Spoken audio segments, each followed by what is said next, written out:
Driver Rayudu హత్య కేసులో వెలుగు చూసిన వీడియోపై శ్రీకాళహస్తి ఎమ్మెల్యే బొజ్జల సుధీర్ రెడ్డి స్పందించారు. జనసేన నుంచి సస్పెండ్ అయిన వినుత సింపతి కోసం ఆడుతున్న డ్రామాగా ఆ వీడియోని అభివర్ణించారు. ఈ వీడియో ఏఐదా లేక మాక్ వీడియోనా అనేది తేలాల్సి ఉందన్నారు. హత్యకు ముందు బెదిరించి వీడియో తీసి ఉంటారని అనుమానాలు వ్యక్తం చేశారు.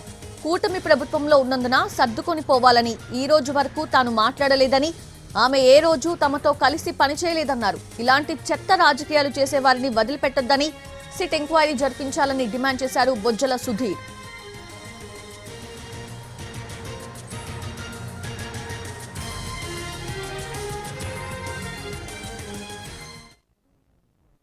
ఇక్కడ నిన్న 4 గంటలకి నాకు వీడియో రావడం జరిగింది. దాంట్లో ఎవరైతే హత్య చేయబడ్డాడో వాళ్ళ డ్రైవరు రాయుడు అనే వ్యక్తి మరి వీడియో అనేది అందరం చూసాం. నేను మిమ్మల్ని అందరికీ కూడా 2 విషయాలు అడగదలుచుకున్నా. ఈ వీడియో ఏఐయా మాఫ్డా లేకుంటే వీళ్ళు ఎవరైతే అతను హత్య చేశారో దాని ముందర వీడియో తీసి మిమ్మల్ని వదిలేస్తాం కాబట్టి వీడియో చెయ్యి అని చెప్పి బెదిరించి వీడియో తీసిన తర్వాత హత్య చేయడం జరిగిందా?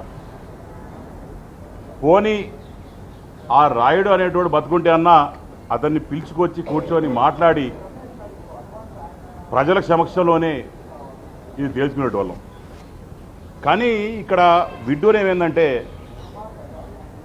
ఈ హత్య జరిగి దగ్గర 2 నెలలు కావస్తూ ఉంది. వీరు జైలు కూడా పోవడం జరిగింది. వీళ్ళు బెయిల్ ఇచ్చిన తర్వాత ఇప్పుడు ఈ వీడియో అనేది రిలీజ్ చేయడం దాంట్లో వీళ్ళ అంతరాయం క్లియర్గా అర్థమైపోతాం.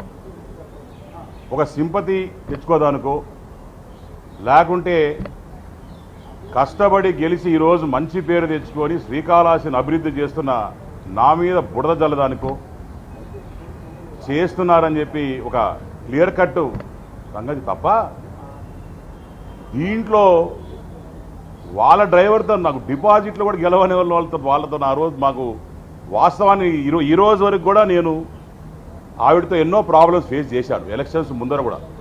కానీ ఏ రోజు కూడా ఈ రోజు వరకు ఆమెను సస్పెండ్ చేసిన తర్వాత కూడా, ఆమె మర్డర్ అయిన తర్వాత కూడా, వాళ్ళు మర్డర్ చేసిన తర్వాత కూడా ఇప్పటి వరకు కూడా నేను ఏ రోజు ప్రెస్ మీట్ పెట్టలేదు. ఏ రోజు వాళ్ళ గురించి చెడ్డగా మాట్లాడలేదు. ఏ రోజు గురించి కూడా ఒక కూటమి ప్రభుత్వంలో మనం సర్దుకొని పోవాలా, జాగ్రత్తగా ఉండాలా, ఒళ్ళు దగ్గర పెట్టుకుని పనిచేయాలని చెప్పి మా నాయకులు చెప్పారు. కాబట్టి ఏ రోజు కూడా నేను ప్రెస్ మీట్ పెట్టలేదు, ఏ రోజు మాట్లాడలేదు. కానీ ఈ రోజు మాత్రం నేను చెప్పదలుచుకున్నాను. ఆ రోజు అసలు ఆవిడ మా కోసం పనిచేసింది ఆ కూటమి ప్రభుత్వంలో. ఏ రోజు కూడా వచ్చి మా కోసం పనిచేయలే. ఆఖరికి వాళ్ళ దగ్గర పనిచేసే జనసేన నాయకులు ఎవరైతే ఉన్నారో వాళ్ళని కూడా ఇబ్బంది పెట్టింది ఆవిడ. మేము వెళ్ళి ఇంటికెళ్ళి మా తల్లి కావచ్చు, మా భార్య కావచ్చు, ఇంటికెళ్ళి ఓటు అడిగేదానికి పోతే, ఓటు అడిగి పనిచేయమ్మా చెప్పేదానికి పోతే కనీసం ఇంట్లో కూడా రానిలే. ఏ రోజు కూడా చెప్పలేదు బాధ మీద. మా అమ్మగారు వాళ్ళ నాన్నగారు 40 సంవత్సరాలు మినిస్టర్కి పనిచేశారు, 40 సంవత్సరాలు ఎమ్మెల్యేకి పనిచేశారు, 20 సంవత్సరాలు మంత్రిగా పనిచేశారు. మా నాన్నగారు మంత్రిగా పనిచేశారు. తర్వాత మేము వచ్చాం 3rd జనరేషన్. ఇంత చరిత్ర ఉండి మా అమ్మను కూడా పోతే లోపల కూడా గేట్ లోపల రానికుండా చేసిన ఆ రోజు ఈరోజు ఇంకా బాధాకరమైన విషయం. నేను ఒకటే చెప్పదలుచుకున్నాను, ఇలాంటి చెత్త రాజకీయాలు చేస్తే మాత్రం డెఫినెట్గా ఎవరిని వదిలే పరిస్థితి ఉండదు. డెఫినెట్గా దీని మీద ఒక స్ట్రిక్ట్ ఎంక్వైరీ చేయాలి. ఈరోజు నా పేరు చెప్పారు, రేపు ఇంకో నాయకుల పేరు చెప్తారు. ఈరోజు నా మీద బురదబల్లే ప్రయత్నం ఉంది, రేపొద్దున ఇంకోటి మర్డర్ చేసి వాళ్ళ దగ్గర ఒక వాంగ్మూలం తీసుకొని ఇంకోటి పేరు మీద పెట్టే ఒక కొత్త వే ఆఫ్ రాజకీయం అనేది ఈరోజు చూస్తూ ఉన్నాం.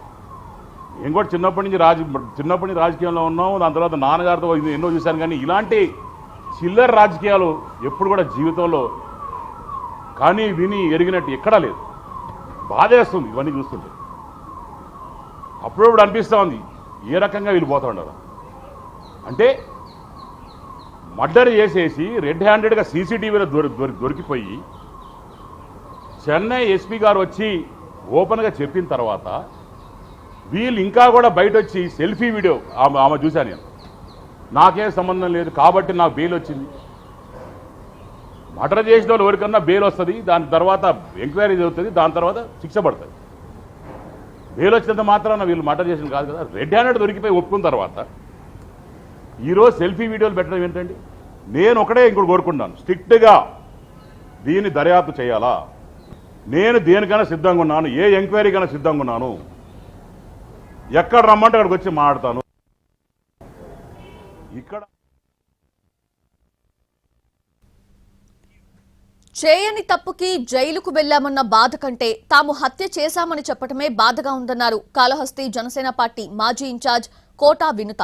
తప్పు లేదు కాబట్టే వెంటనే బెయిల్ వచ్చిందన్నారు. కోర్టులో కేసుంది, ఎక్కువగా మాట్లాడకూడదన్న వినుత త్వరలో నిజాలు బయటకొస్తాయని చెప్పారు. జరిగిన కుట్రలకు సంబంధించిన అన్ని ఆధారాలతో ప్రెస్ మీట్ పెడతా అన్నారు.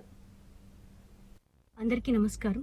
నేను మీ వినూత కోట, తెలుగింటి ఆడబిడ్డగా మీడియా ద్వారా రాష్ట్ర ప్రజానికానికి, శ్రీకాళహస్తి నియోజకవర్గ ప్రజలకు, నాతో పనిచేసిన మా జన సైనికులకు కొన్ని విషయాలు తెలియజేయడానికి మీ ముందుకు వీడియో ద్వారా వస్తున్నాను. మనసు నిండా పుట్టెడు బాధతో మీ ముందుకు వచ్చాను. మేము చేయని తప్పుకి మేము జైలుకు వెళ్ళినందుకు కూడా నాకు బాధ లేదు, కానీ మేము చంపాము అని మీడియా ఛానల్లో ప్రచారం చేయడం నాకు చాలా చాలా చాలా బాధ వేసింది. అతని చావులో మా ప్రమేయం లేదని గౌరవ కోర్టు భావించింది కాబట్టే నాకు 19 రోజుల్లో బెయిల్ వచ్చింది. సబ్సిక్వెంట్లీ 1 నెలలో మా అందరికీ బెయిల్ వచ్చింది. మేము ఫారెన్ లో లక్షల జీతాలు వదులుకొని రాజకీయాల్లోకి వచ్చింది ప్రజలకు సేవ చేయడానికి, కానీ మనుషుల ప్రాణాలను తీయడానికైతే కాదు. అలాంటి మనస్తత్వం మాది కాదు. ఈ కేసులో మాకు ఎలాంటి సంబంధం లేదని గౌరవ కోర్టులో మేము నిరూపించుకొని క్లీన్ చీట్ తో తప్పకుండా ఈ కేసు నుండి బయటకు వస్తాం. ఈ కేసు చెన్నై కోర్టులో విచారణ ఉన్నందున నేను ఈ కేసు గురించి ఇంతకు మించి మాట్లాడకూడదని మా లాయర్లు నన్ను సూచించారు. మేము ఏ తప్పు చేయలేదు, నిజాలు ఆ దేవదేవుడికి శివయ్యకి తెలుసు. ధైర్యంగా పోరాడతాం. నేను జనసేన పార్టీ అధినేత శ్రీ పవన్